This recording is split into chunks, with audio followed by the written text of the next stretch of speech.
के साथ अपना काम करते हैं, इंशाअल्लाह अपनी इसी खिदमत की वजह से वो जन्नत में जाने का हक हासिल कर लेंगे। लेकिन शर्त है थोड़ा सा डंडी ना मारा करें, ठीक है जी। तो लोग पूछा करते, कभी कभी हैरत होती है और कहा करते मौलाना एक सवाल है। मैंने पूछा क्या? कहने लगे क्या जन्मदिन मनाना जायज है?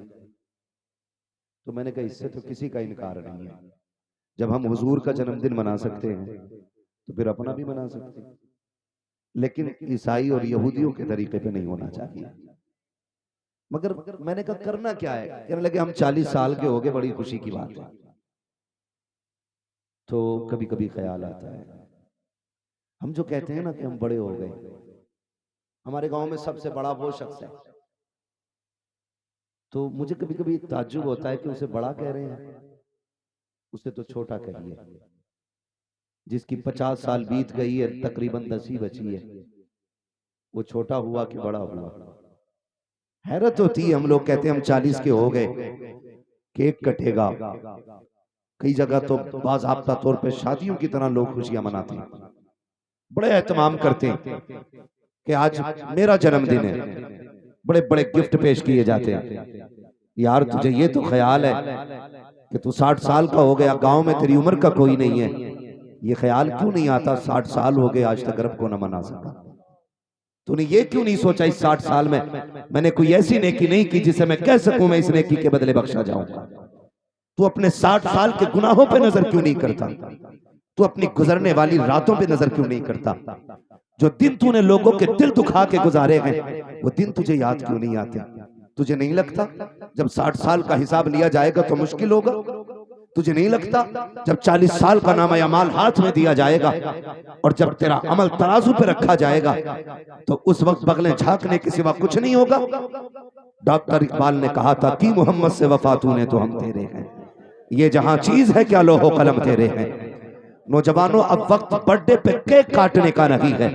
अगर तुझे एहसास हो जाए उम्र 25 आ गई है तो 25वें साल की आखिरी शब में पूरी रात के लिए मुसल्ला बिछा दिया करो, रब की बारगाह में बैठ जाया करो, रो के कहा करो मेरे परवरदिगार तूने 25 साल नेमतें दी, लेकिन मैं तेरा एहसान मानता तो रहा लेकिन शुक्रिया अदा न कर सका। ए मेरे परवरदिगार, बाप नाराज हो जाता है तो जायदाद से अलग कर देता है, उस्ताद नाराज हो जाता है शागिर्दी से निकाल देता है, पीर नाराज होता है सिलसिले से निकाल देता है, यार नाराज होते हैं महफिल से निकाल देते हैं, बस्ती वाले नाराज होते हैं शायर बदल कर देते हैं। मेरे मालिक तेरे करम पे कुर्बान जाए, हमने 5 वक्त की नमाजें छोड़ी, 1 वक्त का खाना बंद ना किया, हम झूठ बोलते रहे, तूने पानी बंद ना किया, हमने पूरी जिंदगी जिनाकारी में गुजारी, तूने हवाएं बंद नहीं की, तेरी नाफरमानियां करते रहे, तूने ऑक्सीजन को ना रोका और रह गई तेरी पावर की बात। अगर तू चाह लेता 1 सेकंड में पूरी दुनिया सजदे में होती, अगर तू चाह लेता पूरी कायनात सजदे में पड़ी होती, लेकिन वो तो ये कहता है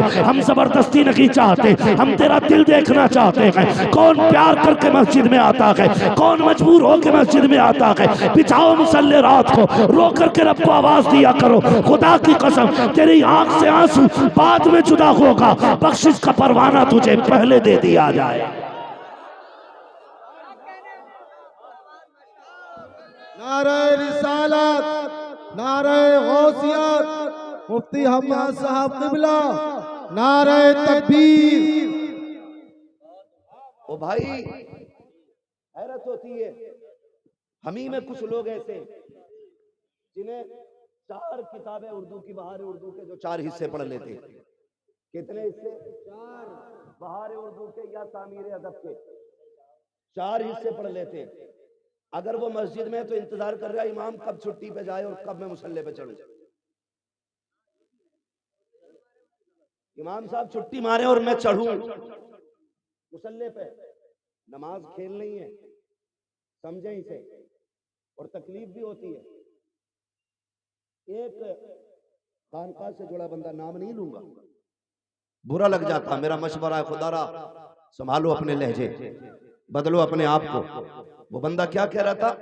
वो बंदा अब कह रहा था एक दिन गुफ्तगू में, तकरीर में, कह रहा 1 वक्त की नमाज ना पढ़ो लेकिन अकीदा बचा के जाना जन्नती हो। 1 रोजा मत रखो, अकीदा बचा के ले जाओ जन्नती हो। ये बता तेरे जुमले से नमाज की तौहीन नहीं हुई? अब तेरा ही कहां बचा होगा, जरा गौर कर अपने ईमान के बारे में। ये खानकाही लोग पैगाम देंगे, जिनके ईमान मजबूत होते हैं उनकी नमाजें कज़ा नहीं होती। सुभान अल्लाह। ये कड़वी सच्चाई है। जिनके ईमान मजबूत होते हैं उनकी नमाजें कज़ा ही नहीं होती। ये 100% बात है। तो 4 हिस्से पढ़ के मुसल्ले पे चढ़ जाते हैं। सुने नमाज क्या चीज है। किसी ने सैयदी सरकार आला हजरत रजी अल्लाह तआला अन्हु से पूछा, सुभान अल्लाह।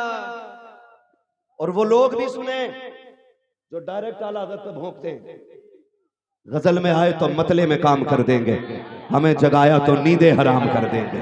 सुभान अल्लाह। इमाम अहमद रजा को समझने की जरूरत है। बहुत संजीदगी से सुने जरा, इमाम अहमद रजा को समझने की जरूरत है। लोग कहते हैं वो खाली मौलाना थे, वो मौलाना नहीं थे। खाली मौलाना होने के लिए 1-2 फन काफी है, 1-2 इल्म काफी है मौलाना होने के लिए। और इमाम अहमद रजा को 106 उलूम पर मुकम्मल तौर पे महारत ताम हासिल थी। सुभान अल्लाह, सुभान अल्लाह। और एक बात और बता दूं मैं, जब तक जिंदा रहना बरेली वाले को न छोड़ना। ये एक हवा चली है, बाबा नंबर तवज्जो फरमाए, एक हवा चली है जिसकी कहीं दाल नहीं गलती, वो आला हज़रत पे भौंकना शुरू कर देता है। आला हज़रत पे समझ यार, आला हज़रत को सिर्फ इसलिए